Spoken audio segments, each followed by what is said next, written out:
इस वीडियो में मैं स्मैकडाउन का जो भी 30 सितंबर वाला एपिसोड है उसका एक रिव्यू करने वाला हूं। तो इस वीडियो में मैं एक एक मैच के बारे में बात करूंगा और हर मैच के बारे में मैं आपको कुछ ऐसी बातें बताऊंगा जो कि आपके लिए ये एपिसोड और भी ज़्यादा इंटरेस्टिंग बना देंगे। तो अभी आप ये थंबनेल देख रहे हैं जिसमें मैंने साफ साफ लिखा है कि एलए नाइट और जॉन सीना ब्लड लाइन के अगेंस्ट कम्पीट करेंगे, जो मैंने अपनी पिछली वीडियो निकाली थी। तो इस बार हमको वही देखने को मिला है। हमको बॉबी लैशली का कुछ सेगमेंट देखने को मिला है। यूनाइटेड स्टेट्स चैंपियनशिप मैच था। बेली और शार्लेट फ्लेयर का जो मैच था उसमें बहुत बड़ा ट्विस्ट है। जॉन सीना और उनके जो टैग टीम पार्टनर है एलए नाइट, उन सब के बारे में हम इस वीडियो में डिटेल में बात करने वाले हैं पूरे एपिसोड की। तो वीडियो को एंड तक ज़रूर देखिएगा और अभी तक अगर आप चैनल पे नए हैं तो उसको अभी के अभी सब्सक्राइब करिए, बेल नोटिफिकेशन को क्लिक करिए और चलिए वीडियो को जल्दी से शुरू करते हैं। तो देखिए, शुरुआत होती है जिमी ऊसो, सोलो सिकोवा और पॉल हेमन के साथ, जो जिन्होंने स्मैकडाउन की शुरुआत करी थी। तो वो लोग वही बात कर रहे थे जो लास्ट वीक उन लोगों ने जॉन सीना के साथ किया, एजे स्टाइल्स के साथ किया और थोड़ा बहुत एक टीजिंग सा सेगमेंट था जो कि एक कहते हैं ना शुरुआत थी। लेकिन इसमें जो है हमको नोट करने वाली बात एक ये थी कि जिमी ऊसो ने बार बार पॉल हेमन के हाथ से माइक छीन लिया। तो इससे हमको एक बात ये पता चलती है कि जिमी ऊसो रोमन रेंस की एब्सेंस में अपने आप को ब्लड लाइन का एज अ लीडर समझते हैं या अपने आप को एज अ सीनियर मेंबर समझते हैं। लेकिन बहरहाल इसके ये सेगमेंट चल ही रहा था कि ओसी, जो कि एजे स्टाइल्स की ही टीम है, उसके कार्ल एंडरसन ने आके जो है ब्लड लाइन को और जिमी ऊसो और सोलो सिकोवा पे अटैक किया। लेकिन वहीं पे हमको एक मैच देखने को मिला कार्ल एंडरसन और जिमी ऊसो के बीच में। अब ये मैच में कुछ ज़्यादा था नहीं, बहुत जल्दी ख़त्म हो गया। जिमी ऊसो ने स्प्लैश लगाया और कार्ल एंडरसन को हरा दिया। तो ये एक ओपनिंग सेगमेंट था। और अब इस सेगमेंट के बाद, अब जैसे कि मैंने आपको वीडियो में नहीं बताया है, अब बता रहा हूँ कि जॉन सीना जो है एकदम लास्ट में आए थे कि उनको कुछ ट्रैवलिंग इश्यूज़ थे। तो लास्ट में हमको एक प्रोमो दिखाया गया था जिसमें वो गाड़ी से एंटर करते हैं अरीना में और फिर कॉन्ट्रैक्ट लेके रिंग में आते हैं। उसकी बात मैं वीडियो के एंड में करूंगा, आप ज़रूर देखिएगा एंड तक वीडियो को। तो उसके बाद जो है ये सेगमेंट ख़त्म हुआ और बैक स्टेज में सोलो सिकोवा, जिमी ऊसो हर एक सुपरस्टार को मार रहे थे जिससे कि वो जॉन सीना के लिए कोई भी टैग टीम पार्टनर ना छोड़े। तो बहरहाल अब हम अगले मैच की तरफ आते हैं। वो था ग्रेसन वॉलर इफेक्ट और उसके जो गेस्ट थे वो थे बॉबी लैशली। अब लास्ट वीक जो मैंने अपनी वीडियो निकाली थी उसमें मैंने बताया था कि बॉबी लैशली जो है स्ट्रीट प्रॉफिट्स से खुश नहीं थे क्योंकि वो मैच हार गए थे। तो बहरहाल यहाँ पे मोटा एंगल मैं आपको बता देता हूँ क्या है कि बॉबी लैशली स्ट्रीट प्रॉफिट्स से ये चाहते हैं कि वो चीटिंग करें, वो एक एग्रेशन दिखाएं। लेकिन स्ट्रीट प्रॉफिट्स जैसा कि एक बेबी फेस हैं, एक उनका अच्छा कैरेक्टर है, तो उनको वो थोड़ा बहुत चीज़ें समझ में नहीं आई पिछले हफ्ते, इसी वजह से ये कन्फ्यूजन हुई थी। बहरहाल इस हफ्ते जैसे ही बॉबी लैशली ने जो है ग्रेसन वॉलर को ये बोला कि अब मैं स्ट्रीट प्रॉफिट के साथ काम नहीं करूँगा, तो वहीं पर ग्रेसन वॉलर ने अपनी और ऑस्टिन थ्योरी की टीम सजेस्ट कर दी बॉबी लैशली को कि आप हमें ट्रेन करिए, हमें मेंटर करिए। लेकिन तभी स्ट्रीट प्रॉफिट्स की एंट्री होती है और बॉबी लैशली उनको ये कहते हैं कि अगर तुम्हें मेरे साथ रहना है तो मुझे प्रूव करो।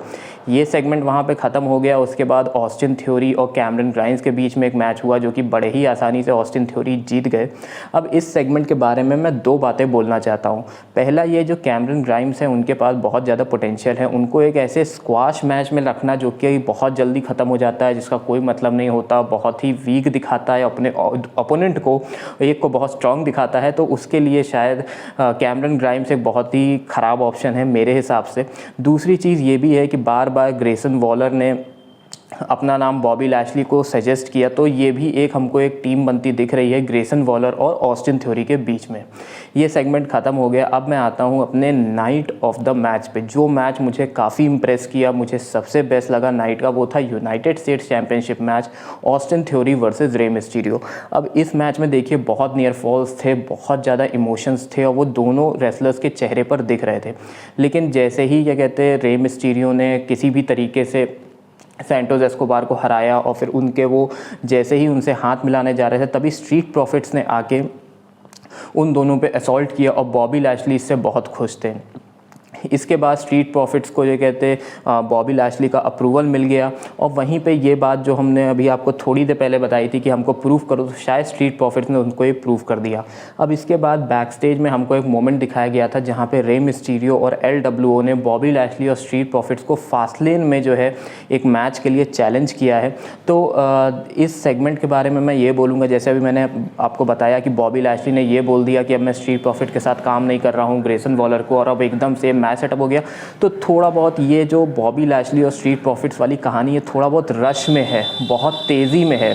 तो कहीं ना कहीं मुझे ऐसा लगा कि ये चीज़ें बहुत कहानी शुरू नहीं हो रही, कि बहुत ज़्यादा ट्विस्ट एंड टर्न्स आ रहे हैं। बहरहाल अब मैं आता हूँ अपने अगले मैच की तरफ, और इसमें फिर से आपको एक शॉक लगने वाला है, क्योंकि यहाँ पे थे शार्लेट फ्लेयर वर्सेस बेली।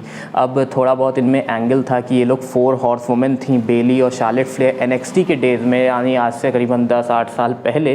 लेकिन ये मैच चल रहा था, शार्लेट फ्लेयर ने बेली को हरा दिया, लेकिन फिर से कहीं ना कहीं से जो है शार्लेट फ्लेयर एक चैम्पियनशिप मैच में एंटर कर चुकी हैं, और अब वो जो है इयो स्काई, जो कि अभी की वुमेंस चैंपियन है, उनको चैलेंज करेंगी फास्टलेन पे। लेकिन जैसे ही उन लोग ने असॉल्ट करने की कोशिश करी, मैच के बाद डैमेज कंट्रोल ने शार्लेट फ्लेयर को, आसुका की एंट्री होती है और एक अजीब सी बिजार सी टैग टीम बन जाती है शार्लेट फ्लेयर और आसुका के बीच में। तो यहीं पे फिर पता नहीं बेली को क्या हुआ, उन्होंने एक ट्रिपल थ्रेट मैच की एग्रीमेंट कर दी, जिसमें कि इयो स्काई, शार्लेट फ्लेयर और आसुका ट्रिपल थ्रेट मैच करेंगी फास्टलेन पे। तो ये सेगमेंट भी यहीं पे ख़त्म हो गया। अब इस सेगमेंट में एक बात नोट करने वाली ये है कि पता नहीं क्यों शार्लेट फ्लेयर को हर बार चैंपियनशिप मैच में घुसेड़ दिया जाता है। अब पता नहीं इसके पीछे क्या रीज़न है, लेकिन हर चैंपियनशिप मैच में शार्लेट फ्लेयर ज़रूर होती हैं, वो भी वुमेंस वाले के। अब मैं आता हूँ अपने मेन इवेंट पे, जो कि था जॉन सीना और ब्लड लाइन और जिमी ऊसो के बीच में। तो जैसा कि मैंने आपको बताया, जॉन सीना अरीना में आ ही चुके थे। वो कॉन्ट्रैक्ट लेके रिंग के अंदर आते हैं, और उनका ये कहना था कि अगर मुझे कोई टैग टीम पार्टनर नहीं मिलता है तो मैं अकेले ही जाके जो है ब्लड लाइन और सोलो सिकोवा और जिमी ऊसो से जाके लड़ूंगा। इतने में जो है जिमी ऊसो, सोलो सिकोवा आते हैं, लेकिन वही डेजा वू वाली सीन हो जाता है जो हमको पिछले हफ्ते देखने को मिला था। जॉन सीना को टेबल पे लिटाया जाता है, उन पे वो कूदने ही वाले होते हैं कि तभी म्यूज़िक बज जाती है LA नाइट की। अब LA नाइट आते हैं, पूरी रिंग साफ़ कर देते हैं जैसे कि वो करते हैं। लेकिन यहाँ पे एक बात नोट करने वाली ये थी कि चाहे LA नाइट की जो वो पंचेस लगाते हैं वो हो, और चाहे वो जो वो एल्बो लगाते हैं वो हो, सब कुछ रॉक से मैच कर रहा था।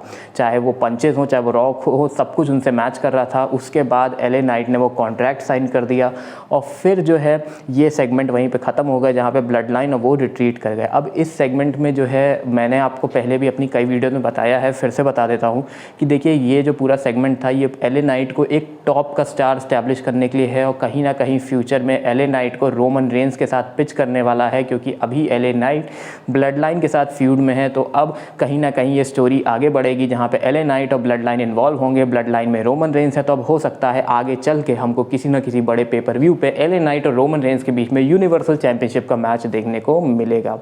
तो पूरे एपिसोड की बात करते हैं तो फास्टलेन के लिए काफ़ी सारे मैचेस फिक्स हो चुके हैं, मैंने आपको इस एपिसोड में बताए हैं। तो अच्छा एपिसोड था, और फास्टलेन के लिए कुछ क्वालिटी मैचेस थे, कुछ थोड़ा बहुत फास्ट पेस था, लेकिन मैचेस बहुत अच्छे थे। सुपरस्टार्स को टाइम बहुत अच्छा दिया गया था, और मैं उम्मीद करता हूं कि आपको ये रिव्यू पसंद आया होगा, आपको अच्छा लगा होगा। और अभी तक अगर आप यहाँ तक देख रहे हैं तो चैनल को सब्सक्राइब किए बिना बिल्कुल मत जाइएगा, बेल नोटिफिकेशन को क्लिक कर लीजिएगा, जिससे आने वाली सारी वीडियोज़ की नोटिफिकेशन आपको मिलती रहे। मैं आपसे मिलूंगा जल्दी नेक्स्ट वीडियो में, तब तक के लिए good bye, take care and I will see you all soon.